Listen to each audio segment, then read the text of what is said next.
Hello, আসসালামু আলাইকুম। আশা করি আপনারা ভালো আছেন। তো আজকে হলো 2024 সালের এপ্রিল মাস। তো আমরা এই মুহূর্তে সবাই খুব ভালো করেই জানি যে পুরো বাংলাদেশে প্রচুর পরিমাণে গরম পড়তেছে এবং এই গরম পড়ার এতই বেশি গরম পড়তেছে যা মধ্যপ্রাচ্য থেকেও বেশি। এই মুহূর্তে মধ্যপ্রাচ্যের তাপমাত্রা অনেক সহনশীল একটা পর্যায়ে আছে। মধ্যপ্রাচ্য বলতে আমি সৌদি আরব, দুবাই, কাতার বা অন্য যত আশেপাশে দেশগুলো আছে ওই সব দেশগুলোর কথা বলছি। তো এই মুহূর্তে ওই সকল দেশগুলোতে তাপমাত্রা অনেক সহনীয় পর্যায়ে, 29, 30, 31, 32 এই পর্যায়ে। আর ঠিক এই মুহূর্তে আমাদের বাংলাদেশের তাপমাত্রা কোথাও 38, 39, 40, 41, 42 এই দিকে দৌড়দৌড়ি করতেছে। এবং ব্যাপারটা হচ্ছে ওই সকল দেশে যখন গরম পড়ে তার একটা মাত্রা থাকে, কিন্তু আমাদের দেশে যখন গরম পড়তেছে সেই মাত্রাটা বিপদটা বা কষ্টটা ওদের থেকে অনেক বেশি। এখন আমাদের একটা জিনিস চিন্তা করতে হবে যে আমরা বর্তমানে যে সমস্যাটা ফেস করতেছি তাহলে প্রচুর গরম, এবং সবথেকে ইম্পর্ট্যান্ট ম্যাটার হলো এই যে গরমটা, এটা কিন্তু আমাদেরই এই হাতের কামাই। ঠিক আছে, আমরা নিজ হাতে এই গরমটা কামাই করেছি। এখন বলেন কেমন? আমার জানা মতে প্রচুর পরিমাণে গত বছর বা তার আগের বছর বা লাস্ট অনেক বছর যাবৎ প্রচুর পরিমাণে রাস্তাঘাট নতুন করে করা হয়েছে, বা যে পরিমাণ রাস্তাঘাট করার জন্য গাছপালাগুলো কাটা হয়েছে সেই তুলনায় মোটেই গাছ রোপণ করা হয়নি।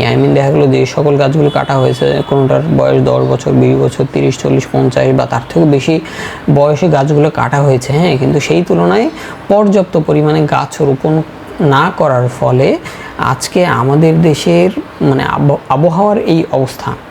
এবং সবথেকে ইন্টারেস্টিং ম্যাটার হলো এখনও পর্যন্ত এই গাছগুলো কাটা মোটেই বন্ধ হয়নি, বরং এইভাবে চলে যাচ্ছে। এবং আমরা যদি এখনই পর্যাপ্ত পরিমাণে গাছ না লাগাই এবং পুরনো গাছগুলো কাটা বন্ধ না করি তাহলে কিন্তু সামনের বছর হয়তো এই গরম 45+ হয়ে যেতে পারে, এবং এটা মোটেই অস্বাভাবিক না।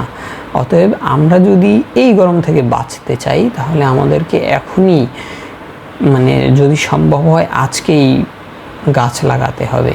এবং সবথেকে যেটা ইম্পর্ট্যান্ট, এর থেকে বেশি ইম্পর্ট্যান্ট তা হলো আমাদের গাছ লাগাতে হবে প্রত্যেকেরই 2, 4, 5টা করে গাছ লাগালে ভালো। এবং এই 5টা গাছগুলোর মধ্যে একটা হবে ফলজ, একটা হবে বনজ, একটা হবে ঔষধি, তারপরে একটা হবে ফুলের গাছ, আর একটা অন্য যে কোনো একটা গাছ যেগুলা পরিবেশের জন্য উপকারী। তবে আমরা কিন্তু আরও একটা জিনিস খেয়াল রাখতে হবে, আমাদের 2 রকম গাছ লাগানো যাবে না। এগুলো রেইন ট্রি, শিরীষ গাছ, আরেকটা হলো ইউক্যালিপটাস গাছ এবং শিরীষ গাছ লাগানো যাবে না। এছাড়া অন্য যত গাছ আছে বেশি করে লাগাতে হবে, এবং গাছ লাগানোর পরবর্তী সময়ে গাছগুলোর প্রতি প্রচুর পরিমাণে পরিচর্যা করতে হবে।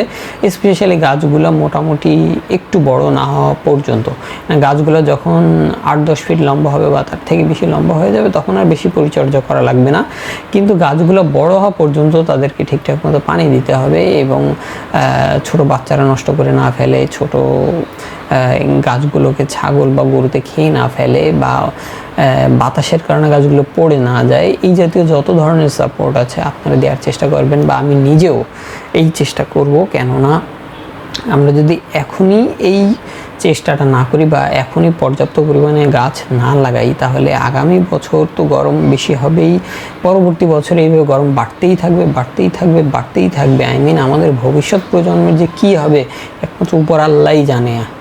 এটা আমরা ধারণাই করতে পারতেছি না, মোটেই ধারণা করা পসিবল হচ্ছে না। একটা অবিশ্বাস্য রকম অবস্থায় আছে আমরা এই মুহূর্তে। গরমে যে কী কষ্ট হচ্ছে সেটা আপনি, আমি সকলে জানি।